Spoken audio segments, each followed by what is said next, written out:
Good evening and welcome to Newshour Agenda. I'm Madhavdas G. It's a massive setback to those who doubted the veracity of EVMs and raised questions over voter turnout data. Today, the Supreme Court has refused to direct the Election Commission to publish the booth-wise numbers of voter turnout and upload copies of Form 17C, which reflects the votes polled in each polling station and polling booth on its website within 48 hours of polling. The top court has said that it cannot do so in the midst of elections, in fact, and adjourned the hearing of these pleas. Supreme Court has recognized Election Commission's concerns regarding what the poll panel said were baseless apprehensions and suspicions. The Election Commission had claimed, and I quote, "There is a design, a pattern, selection of timing that is in play. The petitioners are not reaching with clean hands," unquote. Supreme Court, while adjourning the matter, asked why the issue was not brought up before the polls. And the top court said that it is the wrong time to intervene during elections and called for a hands-off approach.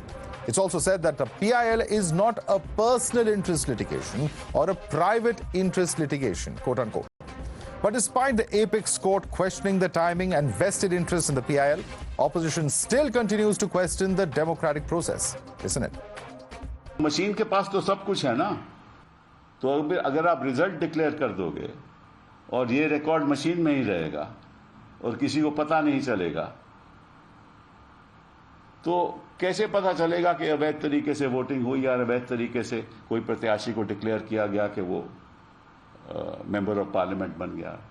You know, it's incomprehensible that the simple need for transparency is not understood by the enlightened commissioners of the Election Commission. I'm truly surprised by this because I don't see who gains from hiding this. बहुत निराश है, बहुत दुख के साथ कहना पड़ता है कि चुनाव आयोग निष्पक्षता से अपना काम नहीं कर रहा। हम शिकायत करते रहते हैं चुनाव आयोग को, उसको नजरअंदाज किया जाता है।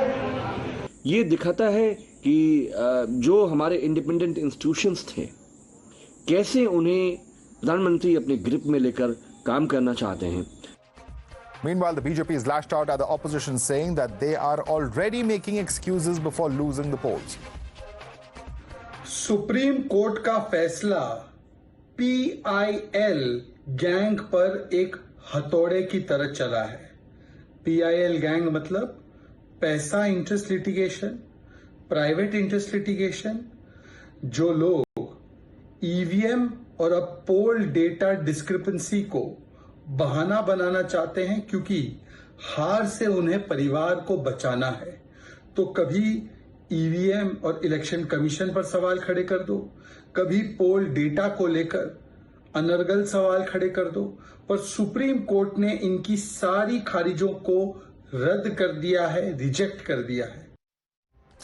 And viewers, just to give you a sense of what really is the process of the declaration from the Election Commission side, we opened the voter turnout app and we saw the details of the turnout, not just of parliamentary constituencies in this current election, but also as far as assembly segments are concerned that are published by the Election Commission, as it says, in real time. Take a look at this.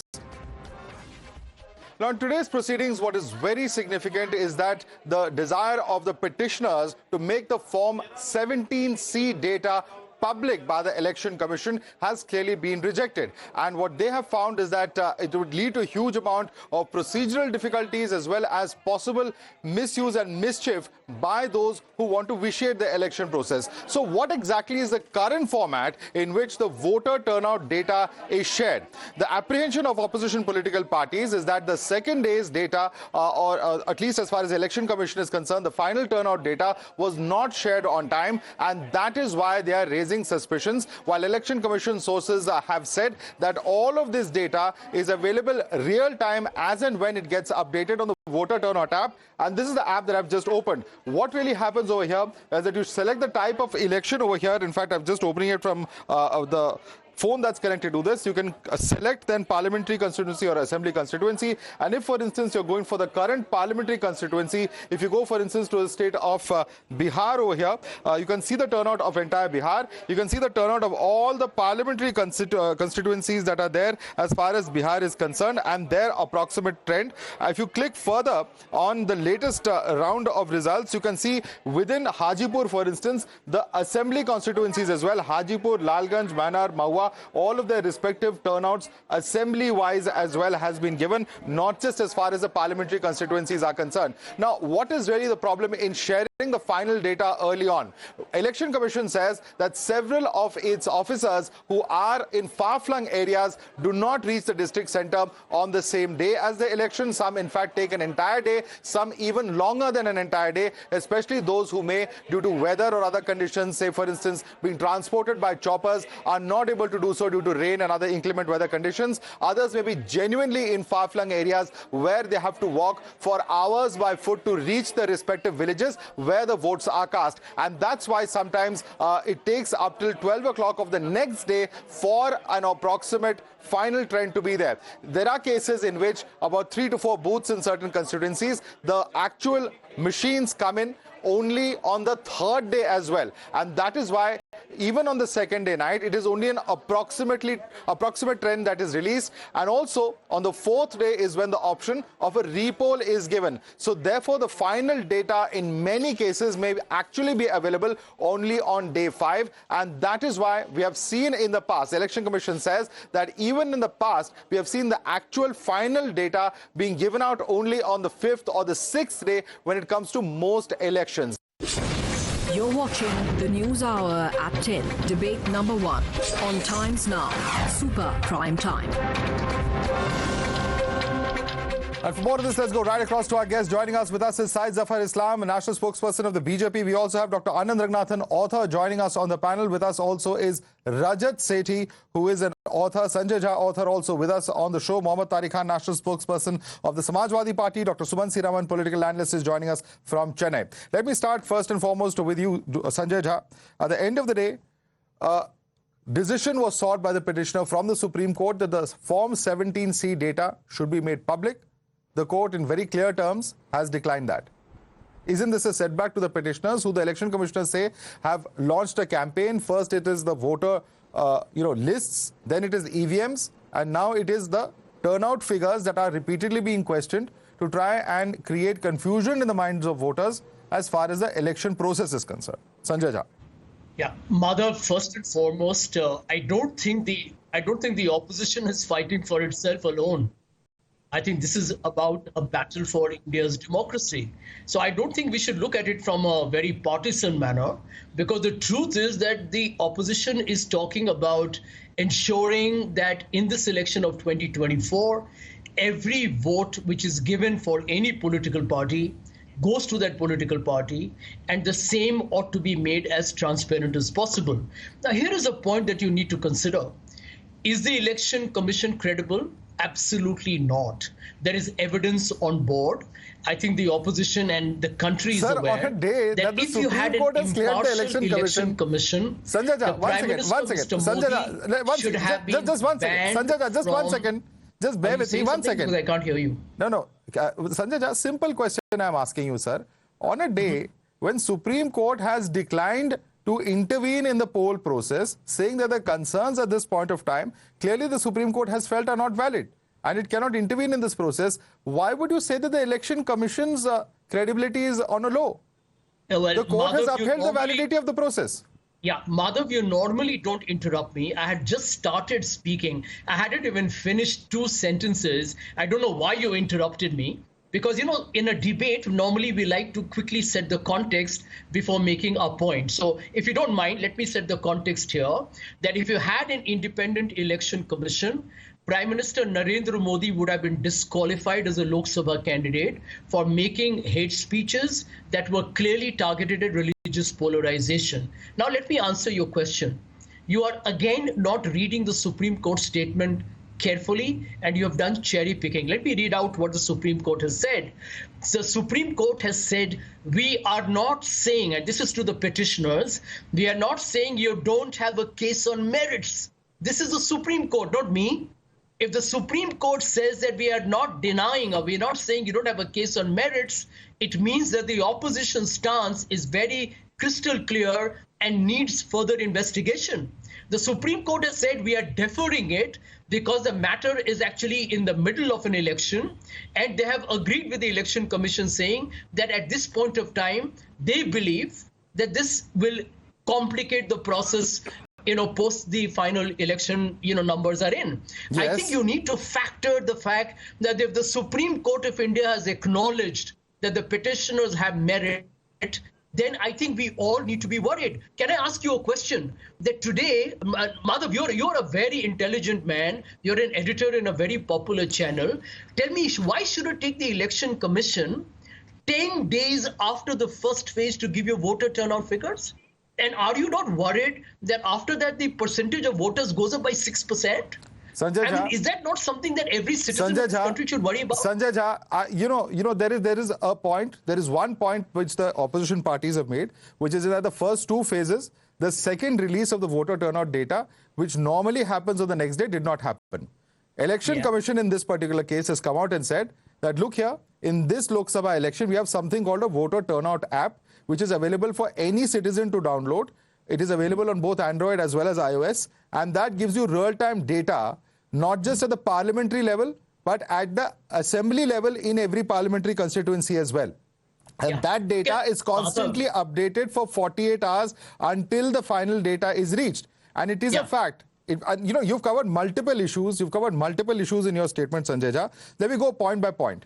And let me bring in fact, the BJP spokesperson on this. One second. Let's get the other side also. Let's get the other side also, please. Let's not keep it only on one side. And let me bring this point up with Syed Zafar Islam. Syed Zafar Islam, the point being made over here is that why was that data not released on time? And the delay in the data released has created a lot of confusions in the minds of voters and the opposition political parties, which are raising the question as to why does suddenly the voter turnout go up. Would you like to respond to that pointed question first? Syed Zafar Islam. See, it's not a pointed question. The answer is very clear that these people are staring defeat.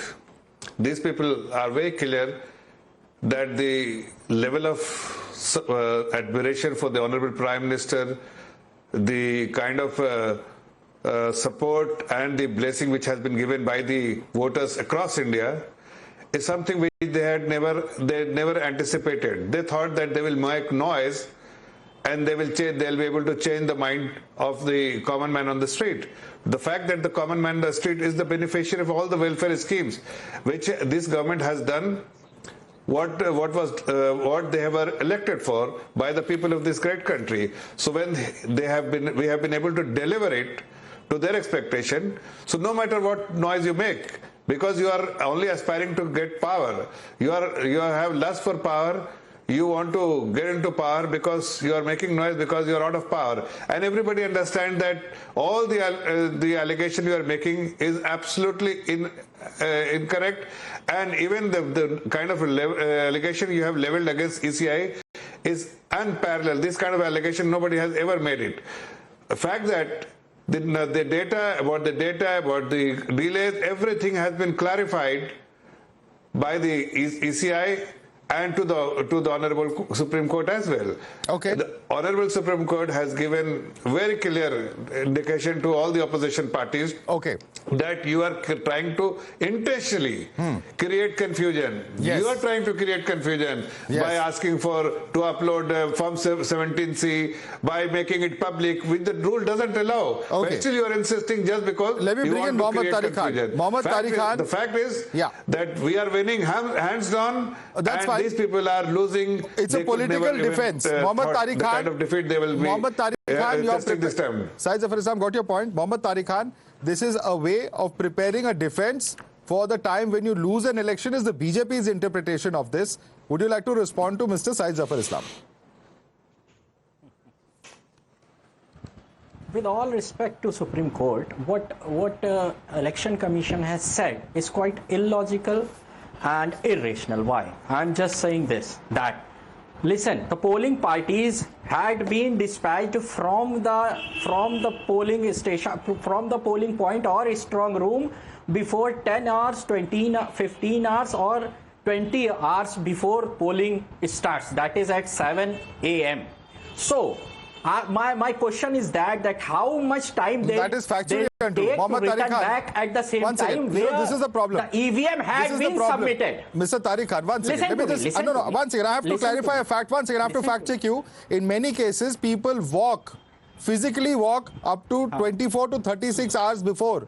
There are mountainous parts of this country where there are no roads. Never. Tell me. Yes, sir, there are. Please find out.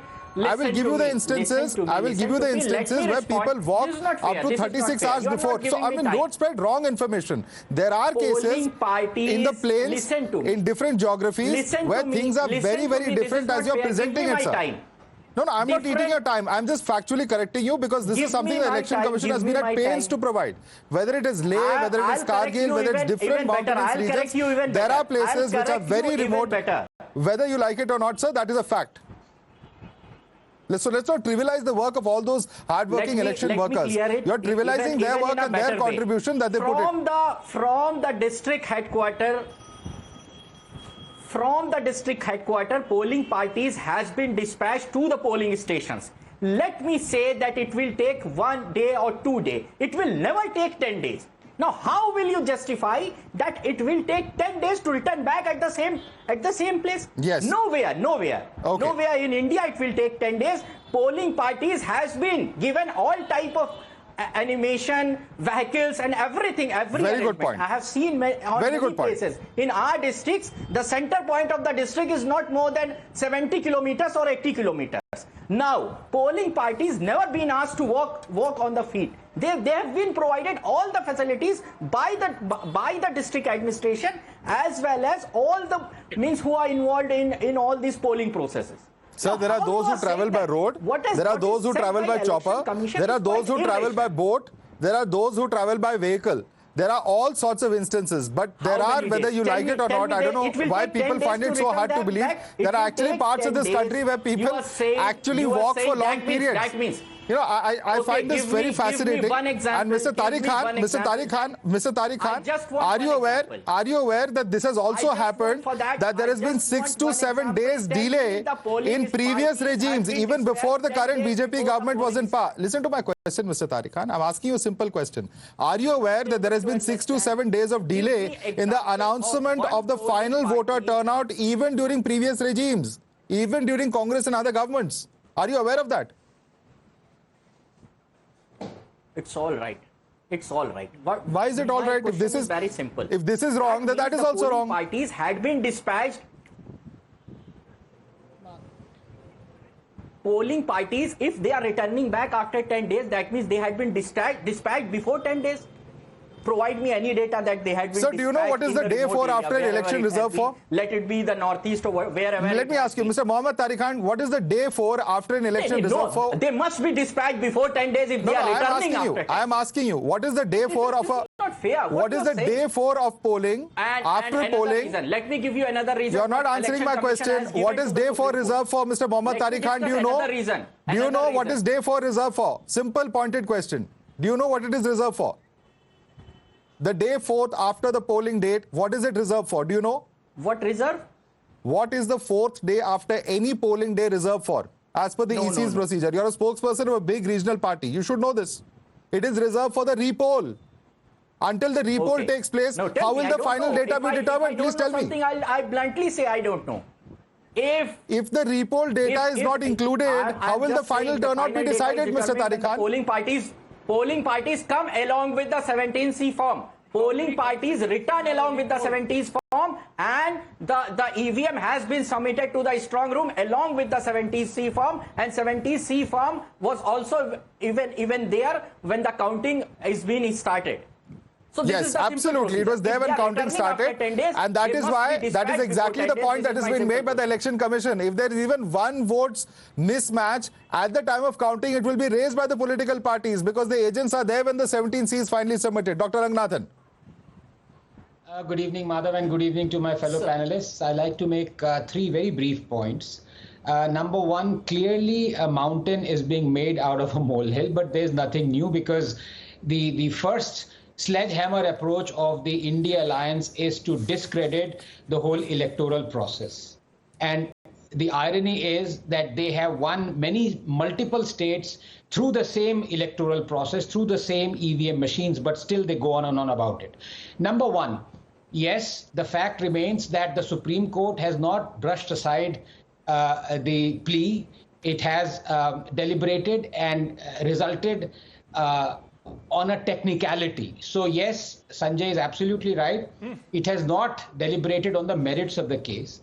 Be that as it may, I do agree out here that it requires a very small technical feat, if you can call it that, to tally the voter turnout with the number of people who have pressed a button. Remember, I was not for 100% VVPAT because that would take days. Right now, there is a survey and there is a tally of VVPAT with the number of people who press the button. And that was after extensive deliberations with professors and departments of IIT Madras and Indian Statistical Institute, Chennai, cutting across party lines and governments. So I'm not for that. But here, a small technical improvement can actually give you the exact tally of the voter turnout vis-a-vis the number of people who press the button. I am sure going ahead, I think the Supreme Court, barring if I'm just missing something very big, the Supreme Court should adjudicate saying that, yes, this should be made public almost immediately. I fail to see why it is not made public immediately. But number two, this I want to comment on because this is a political point. All those people, Madhav, who've been saying democracy is in danger, are the purveyors of the emergency. But leave aside that. There was a man who was indicted by the Shah Commission for horrible excesses during the emergency. And it was declared that this man is unfit for any public office. The Congress made that man as the election commissioner, Mr. Naveen Chawla. During the time he was the election commissioner, the chief election commissioner wrote to the president saying that this man should be removed because he is a mole. Every time we hold a meeting, he excuses for a loo break and then calls some Congress leader, and I am given a phone call immediately saying, what are you doing? Don't do this or do this. The president ignored it. Well, she didn't because she made him the chief election commissioner. This is how the Congress compromised the CEC and EC offices. And these guys today are saying that the current EC and the CEC are compromised. How shameful can you be? All right, would you like to respond to that question? Suban Siraman, for all those who are raising questions about the current election commission, it is previous regimes that have compromised it, Madhav, says Dr. Ranganathan. Please respond to him. Madhav, Madhav, let us look at it dispassionately and not from a political perspective. Let's assume that the Congress wrecked the election commission and all that, and they rigged the election commission using their CECs, whatever. Today we are in 2024. A free and fair election is what is the expectation of every Indian. In fact, I am amazed that those who support the BJP are against the disclosure of this. They should be able to say tomorrow, look, every single effort was made to make the election transparent and fair, and we still won. And they're not doing that. They're saying, why do we need to disclose it? They're saying they're going to win 400 seats. They're going to say win 350, whatever. Why should they be against the disclosure of this data? After all, it's not a national secret. I want to ask everybody watching this program to see the interviews given by former Chief Election Commissioner S.Y. Qureshi. He says this data is available in real time. There is no reason why this should take 4 days or 10 days or 11 days. So what is going on? In fact, the question to him was, why is it taking so long? And he said, I have no clue. It should not take such a long time to put up this data. This data is coming into the EC in real time. And in fact, I remember he used the term, at the press of a button, this data is available. So I am not talking about it from a perspective of a political issue at all. As a citizen of this country, I think every individual, BJP supporter, Congress supporter, Samajwadi Party supporter, Aam Aadmi supporter, everyone wants the election to be free and fair. Okay. Not only to be free and fair, but to be seen to be free and fair. There is no doubt. Sumansi Raman, there is no doubt in what you said. I think any sensible person will agree with you 100%. The only problem over here that the Election Commission appears to be citing is that there is some amount of delay in terms of them physically getting those EVMs into strong rooms, and that process takes a day or two. And following, one second, please, allow me now also to speak, sir. You have spoken. Now let me just clarify on the point you made. Their version, and I don't hold a brief for either the Election Commission or anyone, but I'm just saying that their version is that it's a mammoth logistical exercise. It's the biggest movement of men and machinery in the entire world, where there are about, sir, one second. By the former CEC. Please don't heckle me on my own show, sir. Please allow me to speak. That has been called out by their own. See, now you are being undemocratic. You're not letting others speak. Please allow me to speak now. In a show on democracy, we should at least allow others to speak. But let me please bring in Rajat Sethi on this. And Rajat Sethi, there are activists. One point that is repeatedly being made by them, and I'm reading out from what one particular activist has put on social media, and you can respond to this. She says a parliamentary constituency on average has 2,000 polling stations, which means 2,000 Form 17C. A scanner costing less than 30,000 can scan these in less than 2 hours. Total cost across the country would be 1.6 crores. That's all it would take for ECI to disclose authenticated voter turnout. Is this a fair criticism? Rajat. So, see, Madhav, now I have heard every argument out there. First of all, this is not a partisan discussion. This discussion is us representing the citizenry of India and trying to represent what is factually correct and not casting aspersions on the institution of the Election Commission. Now, first thing that you need to understand is that early on the day of the polling and by the next day, early estimates of pollings are given. What happens is that once the EVMs are brought in, are sealed, the final tally is brought out, and that's the official final number. So please don't nod your head, allow me to finish. That final number is then communicated, which becomes the official final number. What happened in the first phase? First phase, remember, the entire Northeast, which includes Arunachal Pradesh, by the way, choppers are sent by air, EVMs are dropped and are taken to distances where it takes 10 to 15 hours to reach. And I have worked in service in the Northeast, and I can tell you it is that arduous a thing. It is only in the first phase that the Election Commission took 10 days to actually release the full and final data, which is an aggregate data of all states put together. But for Tamil Nadu, which also went into the first phase, the final data came out fairly early within that 3-4 day period that you were seeing, which is a protocol which has been in practice for decades now. It is not something that the Election Commission evolved in this cycle itself. But look at the second phase, the third phase, the fourth phase, and the fifth phase. Within 2 or 3 days, Election Commission could come up with a final estimation on the voting numbers. Now, this is where I agree with the Election Commission that in the middle of such a giant and a logistically complex exercise, you can't ask them to change the protocols and change the modus operandi. Isn't it injustice to the voters of the first 5 phases that the last 2 phases will have some other sort of data which the first 5 phases don't have? If you were to do activism on Election Commission, do it. By all means, you have 5 years between 2 general elections. Why did you not do those activism then?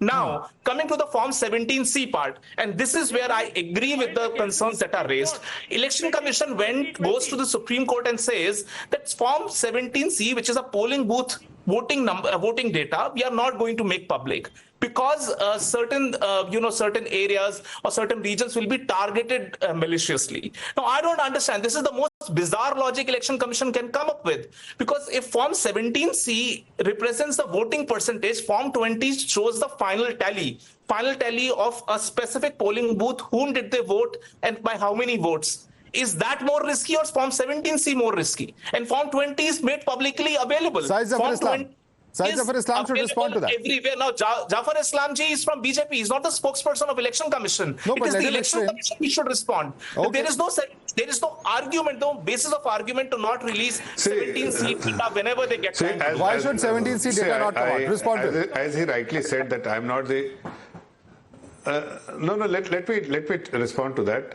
See, Election Commission has already responded to all this question which has been posed by by the Honorable Supreme Court, even by the opposition, they have responded. But time and again, they are creating frictions and making wild allegation against ECI when the election is underway. This is clearly an attempt to malign the image of ECI, clearly trying to confuse the honest voters and trying to take the advantage of the situation. But let me tell you, all these attempts will backfire on them, because these are things which you can do when there is a leader whose credibility or can be questioned. But the Honorable Prime Minister's credibility cannot be questioned by the voters or by the people of this great country. So no matter what you attempt, you make an allegation, you can malign the image of Election Commission, it will not help. Okay. Form 17C, the Election Commission has already stated that the rule restricts them from uploading Form 17C. As far as the Election Commission rules, it prohibits them from. If in future, if the Election Commission decides... No, it doesn't prohibit them. It does not make it mandatory to disclose. The statute does not make it mandatory to disclose. There's a difference between that. Yeah. It does not. I've clarified that. Suman Raman, you're right. I've clarified that it doesn't prohibit, but it does not make it mandatory to disclose. But I want to come back to Sanjay Jha. Sanjay Jha, two statements. You said you accused me of cherry picking. Yeah, one second. Just gentlemen, just please 1 second. Since Sanjay Jha has accused me of cherry picking, I just want to read out 2 or 3 facts of what the Supreme Court has said today. Please listen to me, Mr. Jha. These days, we must say some of the PILs filed are paisa interest litigation, private interest litigation, and personal interest litigation. Also asked by Dushyant Dave, who is representing the petitioner by the bench, is, you filed this petition in 2019.